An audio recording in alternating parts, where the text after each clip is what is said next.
Hello and Namaste. Welcome back to my channel, My Household Stories. If you are following my channel, आपने देखा होगा कि मैं अपनी बेटी को भेजने की तैयारी में लग चुकी थी. Now that her hostel is going to be her new house for next couple of years, मुझे बहुत सारी तैयारी करनी थी और ये तैयारी कुछ समय से चल रही थी. कपड़े ही कितने तरह के हो जाते हैं, कैजुअल्स, फॉर्मल्स, एथनिक वेयर, वुलेंस और फिर बेडशीट्स, टॉवल्स, दोहर और क्विल्ट जैसी चीज़ें. तो बहुत सारी चीज़ें हो रही थी. जूते थे, मोजे थे और कुछ एसेंशियल आइटम्स थी जैसे टॉयलेटरीज और मेडिसिन्स हो गई और फिर कुछ अम्ब्रेला और हैंगर जैसी चीज़ें भी थी. तो करते करते तो लिस्ट बढ़ती ही चली जा रही थी और एंडलेस जैसा हो रहा था. इसके अलावा खाने पीने की भी कुछ चीज़ें थी. कुछ तो मैंने घर पे बनाया, कुछ मार्केट से भी मंगाया. तो काफ़ी सामान हो गया था और उसे पैक करना एक इम्पॉसिबल सा टास्क हो गया था क्योंकि फ्लाइट में तो वेट लिमिटेशंस होती हैं.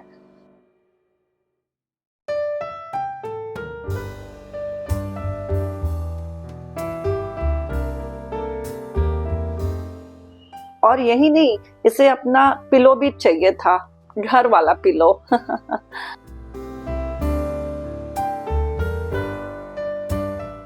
तो बस पैकिंग हो गई and the final day arrived.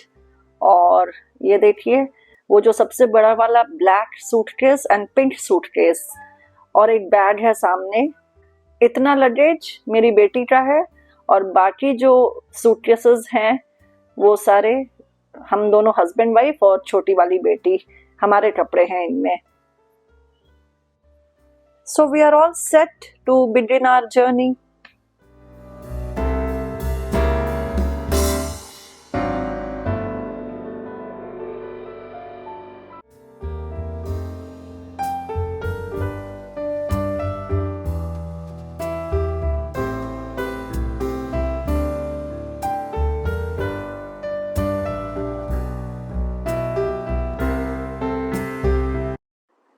मन थोड़ा उदास हो रहा था, थोड़ी एंजाइटी थी, बच्चे एक्साइटेड थे.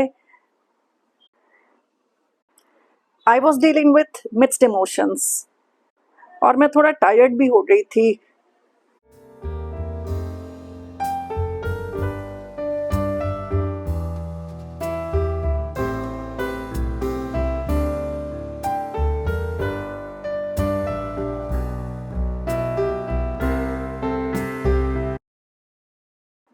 और ये देखिए, ये छोटी वाली ने अपनी दीदी के लिए कुछ बनाया था. उसे सरप्राइज देना था तो she was showing it to me. इसे छुपाते हुए ले जाना था.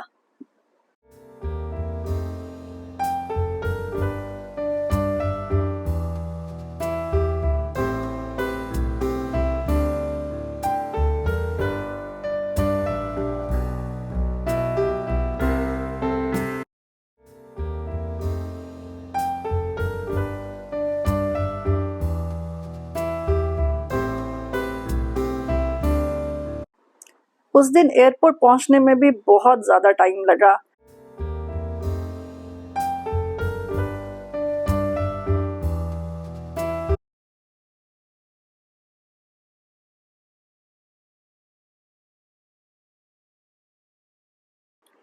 तो एयरपोर्ट पहुंचे तो पता चला कलकत्ता की फ़्लाइट डिलेड है.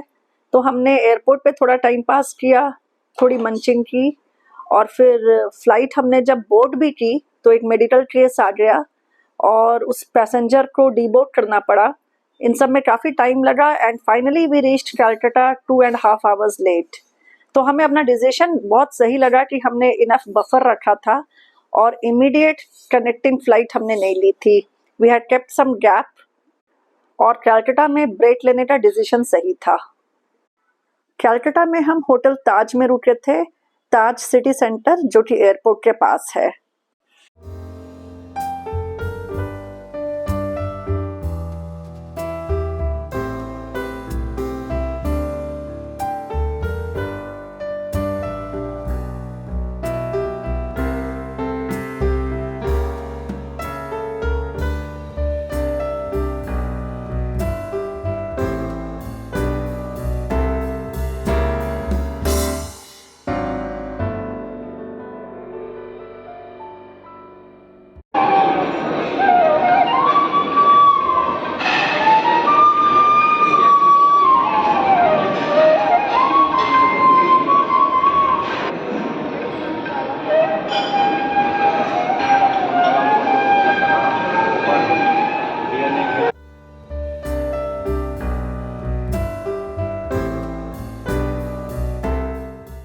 कलकत्ता घूमने के लिए बहुत टाइम नहीं था हमारे पास, क्योंकि हमें गया निकलना था। टाइम की कमी थी, लेकिन मुझे अपने बच्चों को विक्टोरिया मेमोरियल दिखाना ही दिखाना था। मैं बहुत छोटी थी जब मैं लास्ट गई थी और मेमोरीज जैसे रिफ्रेश हो गई। It was really nostalgic. बचपन का ज़्यादा कुछ मुझे याद भी नहीं था, तो मुझे बहुत अच्छा लगा।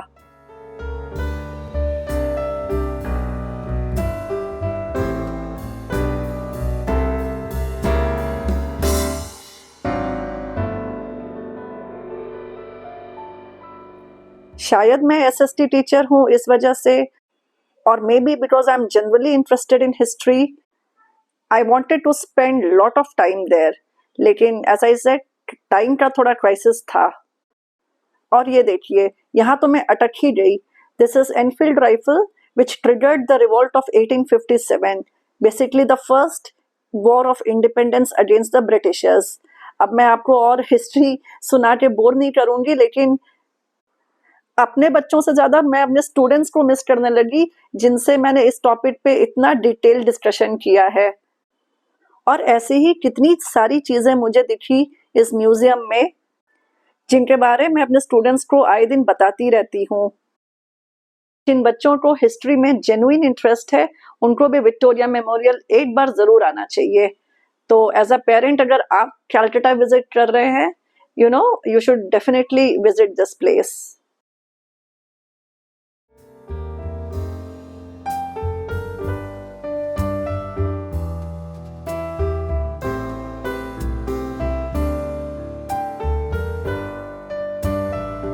Here you will also find historical artifacts, personal effects of our freedom fighters, arms and weapons on display.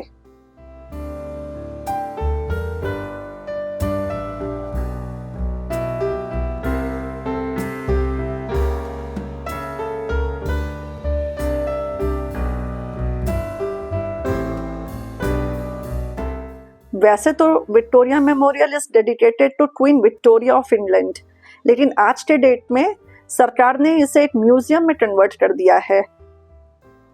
And this museum talks about our own Indian history and very much in detail.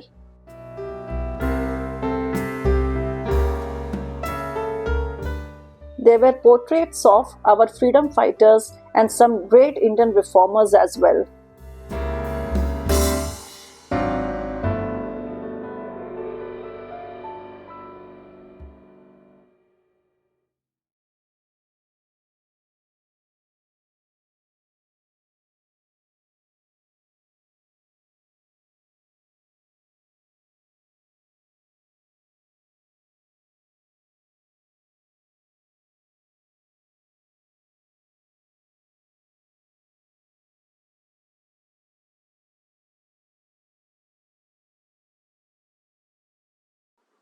हमारे देश में बहुत detail में Indian history पढ़ाया नहीं गया है, तो ऐसे म्यूजियम्स बहुत अच्छे होते हैं। आई फील बच्चों को यहाँ ज़रूर लाना चाहिए, स्कूल के भी तरफ से, और वेकेशन की तरफ भी प्लान कर सकते हैं।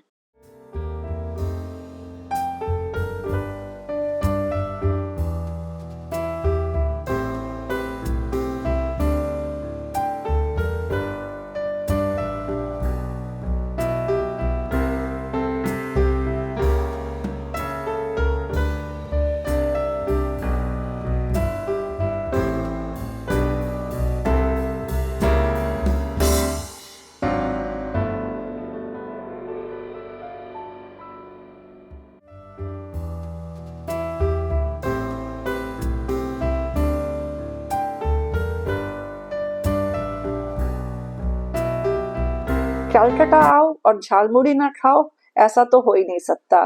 तो बाहर आके हमने थोड़ा टाइम पास किया और फिर थोड़ा और घूमने निकल पड़े।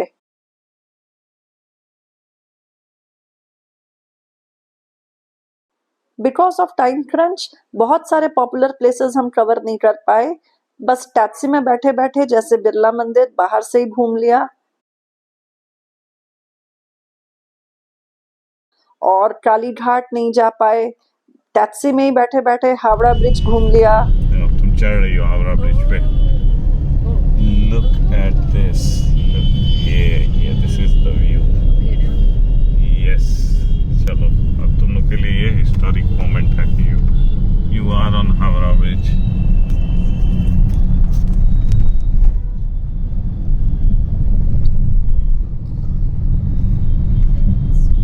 मस्त लग रहा है ना. रिवर देखो, रिवर में कितना मस्त पानी है. ये बहुत सुंदर है. So this is Hooghly River. हाँ, हुगली रिवर ठीक से देख लो पूरा अच्छे से. उस दूसरे तरफ भी इसमें कितना कविता बना है, कितना कहानी बना है. It's an iconic here.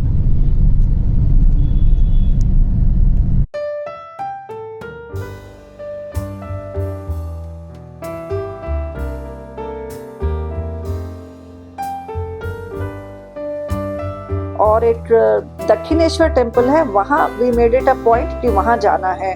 तो काफी रात हो गई थी. I think we were one of the last few people जो कि टेम्पल के दर्शन के लिए लाइन में लगे हुए थे. वहाँ रिकॉर्ड करना अलाउड नहीं था, वरना मैं आपको वहाँ की भी ग्लिम्पसेस दिखाती.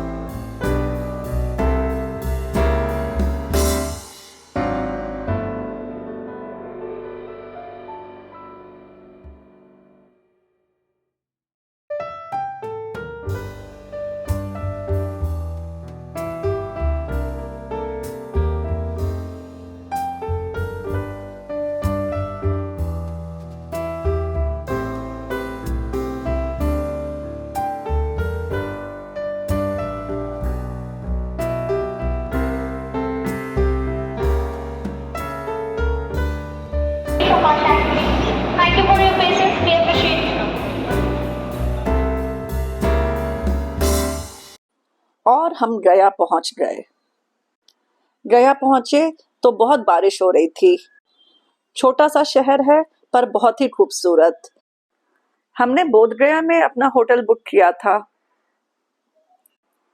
मेरी बेटी का इंस्टीट्यूट भी बोध गया में ही है और बोध गया इज ए टूरिस्ट प्लेस, तो यहाँ किसी भी चीज़ की कोई दिक्कत नहीं हुई.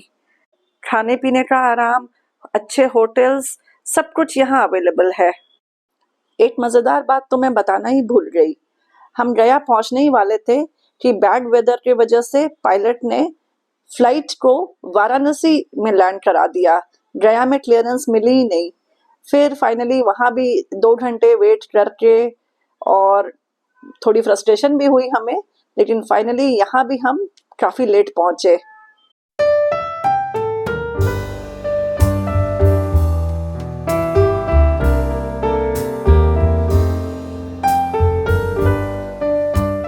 रात में ही हमने महाबोधि टेम्पल कवर कर लिया.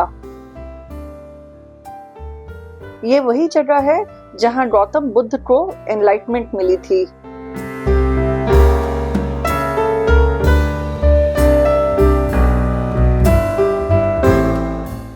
और ये देखिए, मुझे रास्ते में सुधा मिल्क पार्लर भी मिल गया.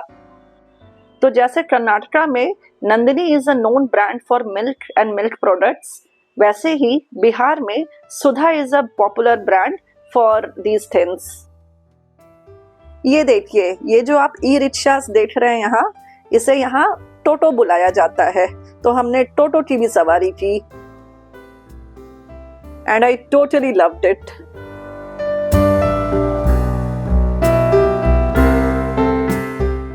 बस फिर जिस काम के लिए बोध गया आए थे, हम उस काम में लग गए.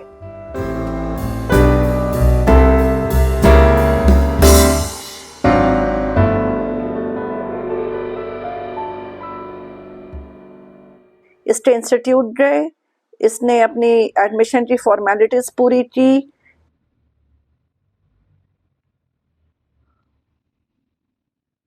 इसे हॉस्टल रूम अलॉट हुआ और फिर पूरा दिन इसे सेटल कराने में बीत गया.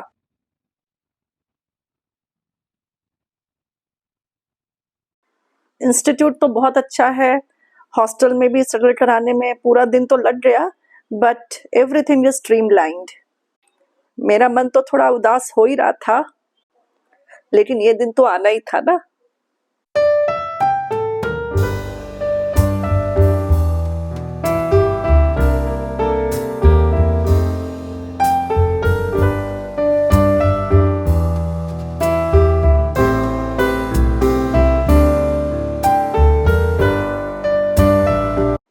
और ये है द ग्रेट बुद्ध स्टैच्यू। ये भी काफ़ी फेमस है और ये 80 फीट हाई है। यहाँ हम बेटी के बिना ही आए थे क्योंकि वो तो अब हॉस्टल में थी और उसे परमिशन नहीं थी, और हॉस्टल ज्वाइन करते ही बच्चों को एक्टिविटीज़ में बिजी कर दिया गया था, तो मेरा घूमने में बहुत ज़्यादा मन लग भी नहीं रहा था, लेकिन छोटी बेटी को तो घुमाना था। तो या this was also a very nice place.